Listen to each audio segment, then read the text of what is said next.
Selamat sore dan salam sejahtera untuk kita semua. Selamat datang di acara resensi dalam narasi kreasi Romo Mangunwijaya. Nah, di dalam acara ini kita akan berbincang santai sambil meresensi buku-buku karya Romo Mangun. Ya, seperti yang sudah saya jelaskan tadi, ada 3 orang yang akan bergabung dalam webinar ini.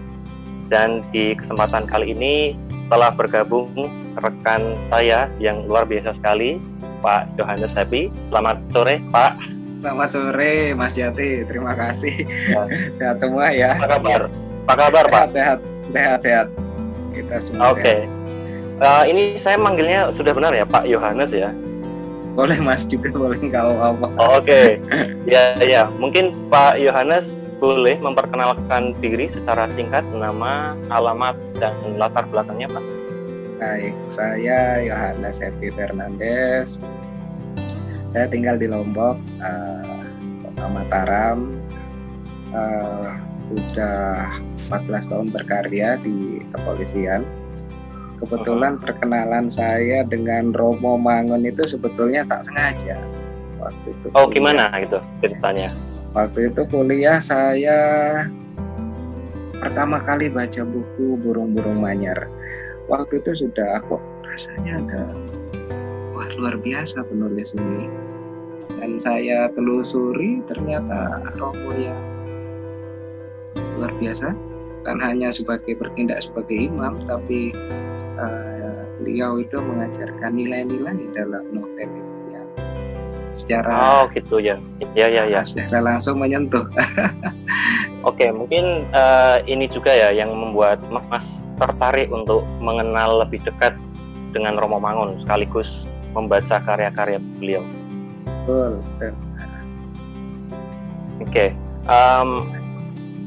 Berarti sudah pernah ketemu langsung ya dengan Romo Mangun? Oh, tidak pernah. Ketemunya di sana saja, di Kentungan. Kalau ke Jogja saya ke sana. Oke, ya.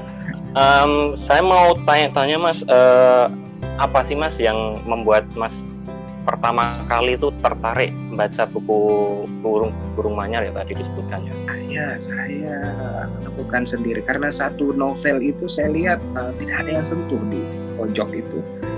Ada satu toko buku dekat sini di kota kami yang itu jadi saya tertarik saja. Saya hanya pernah ingat-ingat dulu ini ada novel gitu, novel yang hanya sepatah-patah diberitakan atau diujikan pada soal ujian kalau nggak salah itu. Hanya gitu cerita, ya. prolog saja. Nggak taunya ketemu novelnya di situ. Gitu ya. Berarti berawal dari ujian lalu tertarik untuk meneliti lebih lanjut lagi ya. Iya. Oke. Terus saya mau tanya juga dengan Mas Yohanes, ini mau meresensi bukunya Romo Mangun yang berjudul Pohon-Pohon Sesawi ya? Betul. Oke. Menurut Mas Yohanes ini buku ini tuh cerita tentang apa sih secara umum? Secara umum itu saya melihat tulisan Romo ini pertama dulu ya agak aneh. Apa sebab? Aneh gimana Mas? Iya, apa sebab? Beliau ini paling tidak biasanya ya, setelah saya baca di buku ini rasanya lebih eksklusif rasanya awalnya saya membaca lebih eksklusif ke barangkali umat Katolik karena di buku Pohon Sesawi ini bercerita tentang kehidupan di seputar gereja Katolik. Itu awal yang saya baca, tapi sebenarnya tidak juga. Buku novel ini juga bisa dinikmati oleh siapapun yang membaca. Bagus. Itu yang aneh yang pertama. Yang kedua ada unik. Kalau kita baca di awal-awal baca di awal-awal di pengantar, itu sebetulnya novel ini hanya berupa naskah, naskah yang mungkin berserakan di sana, di Kuera sana. Hanya barangkali saya juga harus salut kepada dua orang ini. Ini luar biasa, Pak Joko Pinurbo dan Bu Teresia, barangkali TH Kusardi, yang mengumpulkan dengan luar biasa catatan-catatan ini sehingga berbentuk sebuah novel yang baik sekali. Baik sekali. Ya, jadi benar ya. Tadi Mas Yohanes sempat menceritakan kalau buku ini memang seperti semacam kompilasi gitu, patahan-patahan, dan itu memang betul. Ini baru digabungkan menjadi sebuah cerita yang utuh setelah Romo Mangun meninggal dunia, dan kita juga mengapresiasi dua orang tersebut dan juga dukungan yang sangat besar dari penerbit untuk menerbitkan buku ini. Dan memang ini tidak mudah, butuh perjuangan, dan kita semua harus bersyukur karena buku ini sekarang sudah utuh dan bisa dinikmati oleh banyak orang gitu ya Mas ya. Oke. Terus ini kan tadi juga sempat cerita ya Mas Yohanes kalau ini buku ini tuh berkisah tentang kehidupan frater dan romo-romo yang sedang mempersiapkan diri untuk menjadi imam di sekolah seminar. Nah, ini menurut Mas ini kenapa ini cerita-cerita kisah-kisah Romo Bruder ini kok lucu, menarik untuk diketahui, itu apa yang membuat Mas tertarik? Iya, jadi kalau kita baca secara eksklusif, minta maaf orang Katolik baca secara eksklusif, ini mungkin sudah tahu. Tapi kalau di luar minta maaf Katolik, mungkin ini ada semacam, oh ternyata seperti itu, ada something new yang bisa disajikan kepada pembaca, bahwa ternyata ada sisi lain yang diangkat, hampir mirip dengan novel Romo Mangun ya, judulnya juga Romo Rahadi. Jadi saya lihat di sini itu Frater Gembong itu sebetulnya sedang ditugaskan, membimbing Legio Maria. Di Legio Maria itu ketemu sama Lucy. Si Lucy ini sebetulnya bukan masuk grup Legio Maria yang ya biasanya isinya orang-orang tua, tapi dia juga aktivis di situ. Kemudian Lucy ini orangnya juga kritis. Sehingga sering mungkin tidak diceritakan secara detail di novel, namun rupanya sering ada diskusi-diskusi mendalam dengan frater yang barangkali menyebabkan frater juga keteteran sampai melapor kepada romo-romo di pastoran. Kira-kira begitu. Oke, ya berarti apa ya, dari cerita ini antara Gembong dan Lucy ini seperti epic gitu ya.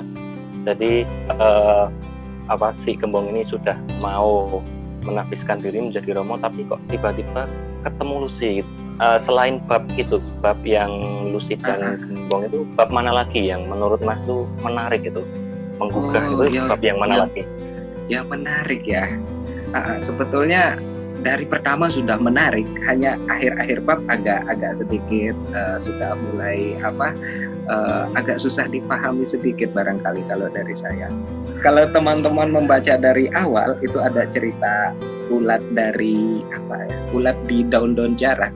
Itu sebetulnya Romo Mangun, saya khawatir beliau menceritakan diri beliau sendiri dalam cerita ini atau tidak, atau ia mencampurkan narasi itu. Iya, mungkin bisa jadi ya ini adalah refleksi pribadi Romo Mangun. Beliau mengalami sendiri dan juga menonton sendiri, oleh sebab itu dia merasa wah ini sepertinya kisah-kisah saya layak gitu untuk saya bukukan gitu. Iya. Awalnya ada seorang anak dilahirkan bernama Rahadi. Namun oleh orang namanya tuanya, kebagusan. Loh, menurut budaya Jawa loh namanya terlalu apik, terlalu bagus. Hanya saja menurut orang tua dan penuturan dari kakek neneknya terlalu berat, sebab wah nanti takutnya nanti dianggapnya barangkali terlalu ketinggian. Jadi akhirnya dirubah nama menjadi Yunus. Yunus, betul. Nah kemudian dikisahkan pula Yunus ini melamar menjadi seorang imam Katolik. Nah, di sana sebetulnya barangkali setelah beliau atau tokoh ini mempelajari bahasa Latin, ternyata Yunus erat kaitan dengan Yohanes. Nama-nama yang Belanda, berbau Belanda itu ya boleh dibanggakan lah pada saat itu. Oke, ya memang bagus ya di situ ya. Betapa kepolosan Yunus di situ. Yang pertama anggapnya wah Yunus itu nama yang terlalu Islam gitu ya, saya nggak suka Yunus gitu. Nggak taunya Yunus itu adalah Yohanes atau John, bahasa Inggrisnya John. Gitu ya. Oke, Mas, ini kan acara ini resensi dalam narasi itu kan kami berusaha untuk menyasar anak-anak muda juga untuk membaca bukunya Romo Mangun. Nah, ini pesannya untuk anak-anak muda apa Mas? Kenapa harus baca bukunya Romo Mangun? Kalau saya sebetulnya beliau itu luar biasa humanis yang bisa kita baca. Saya sarankan membaca kalau mau, jangan lupakan sejarah. Itu ada buku yang Roro Mendut, itu bagus sekali meskipun tebal dan terjadi. Kemudian Burung-burung Manyar, dan ya ada sedikit hiburan dengan membaca yang ini dengan Pohon-pohon Sesawi ini. Kita tidak bisa hidup dengan gadget, dengan apa yang ditawarkan oleh elektronik, tapi membaca buku yang ini itu luar biasa. Oke. Mas sudah baca buku apa lagi Mas selain ini, Pohon-pohon Sesawi dan Burung-burung Manyar? Sudah banyak sepertinya ya. Ini sudah kelihatan banyak tahu sekali. Iya. Saya baca Romo Rahadi, kemudian balada Dara-dara Mendut. Entah kenapa yang tiga buku ini saya sebut Pohon Sesawi, Romo Rahadi, dan balada Dara-dara Mendut itu ya. Bukan trilogi Mas, maaf. Itu agak kental suasananya dengan suasana Katolik. Tapi bukan berarti nggak boleh dibaca orang lain. Silakan dibaca karena ada cerita Yunus, ada cerita balada di seminari, ada cerita bagaimana seorang imam yang berkarya di tempat terpencil, dan itu yang selama ini orang lihat iman Katolik punya segalanya, tapi tidak ada Romo yang hidup di desa, ada Romo yang harus susah payah untuk mengunjungi umatnya, itu ada. Oke.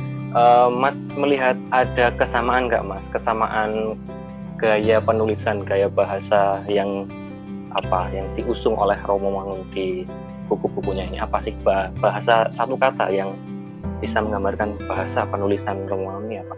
Unik kah atau lucu, menyentak atau gimana Mas? Yang unik itu barangkali dapat ditemukan di balada becak. Agak unik ya bahasanya.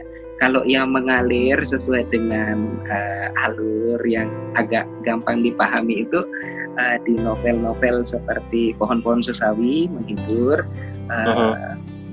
kemudian Burung Manyar, kemudian Burung Rantau itu menghibur. Jadi kita langsung larinya ke sini, paham?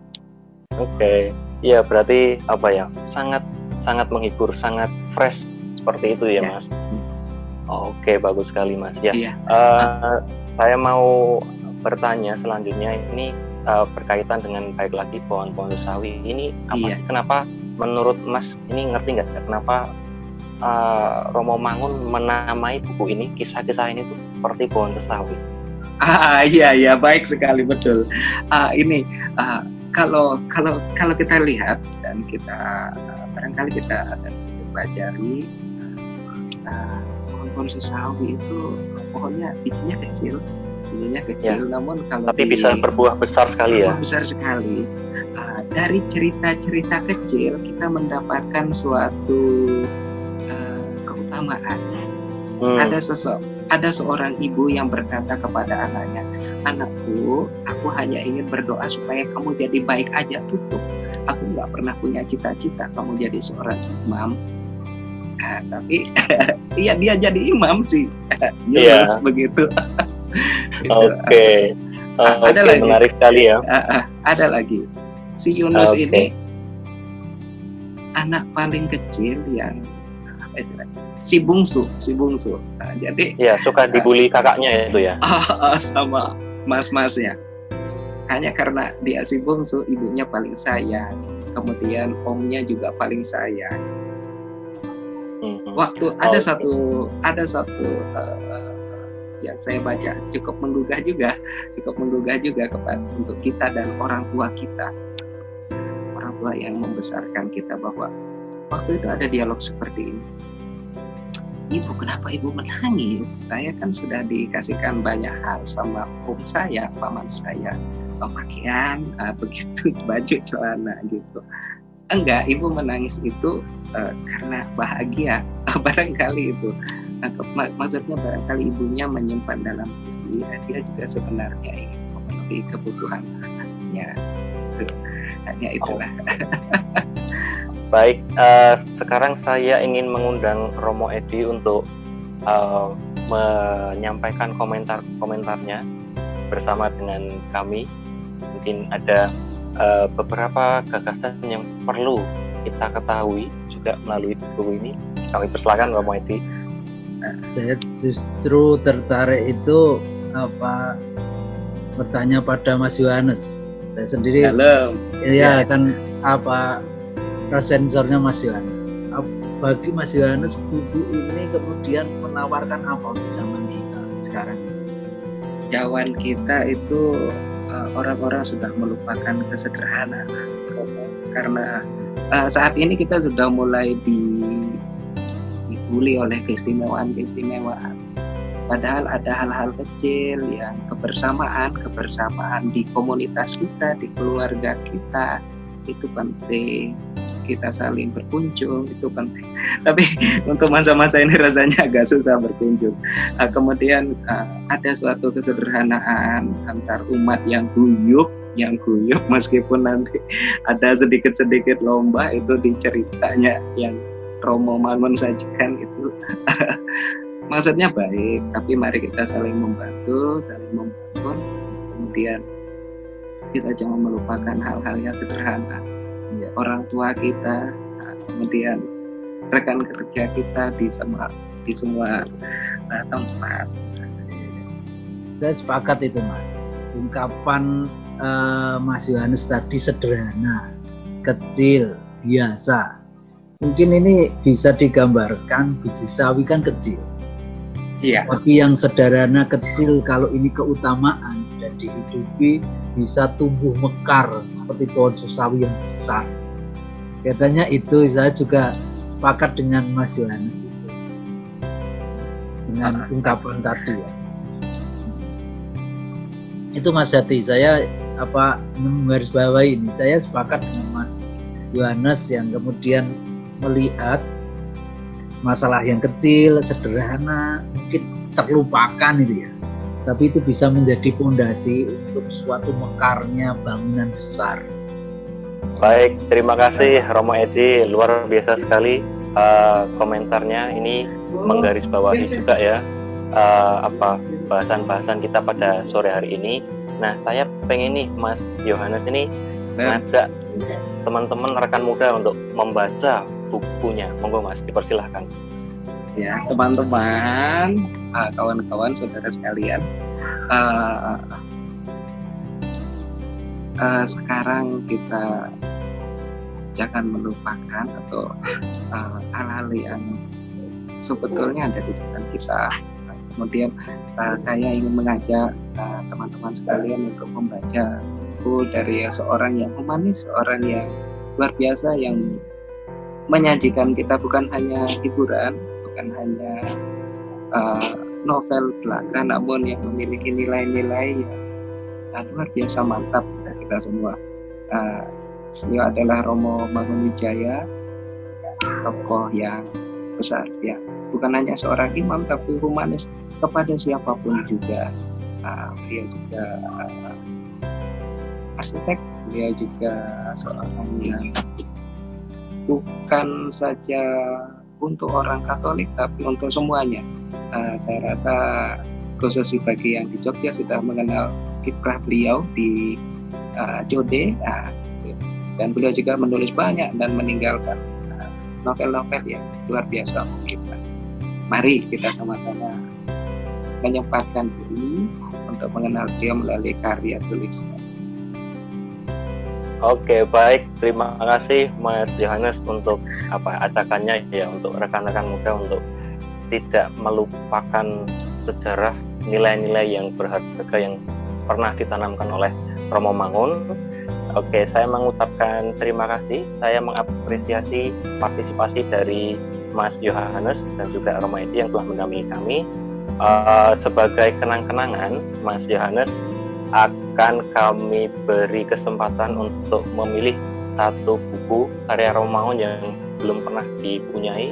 Nanti akan kami kado, akan kami paketkan beserta dengan merchandise menarik. Nah, itu kalau merchandise-nya jangan spoiler ya Mas, nanti nggak seru ya Mas. Aduh, matur nuwun, terima kasih. Terima kasih.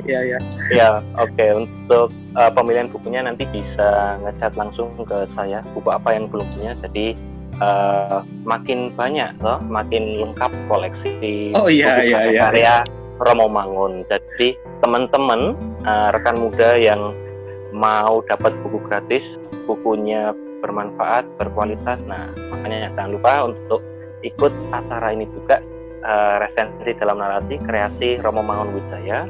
Untuk pendaftaran gampang banget, langsung bisa buka browser, ketik bit.ly/resensi dalam narasi. Oke, terima kasih. Ya, terima semuanya. kasih.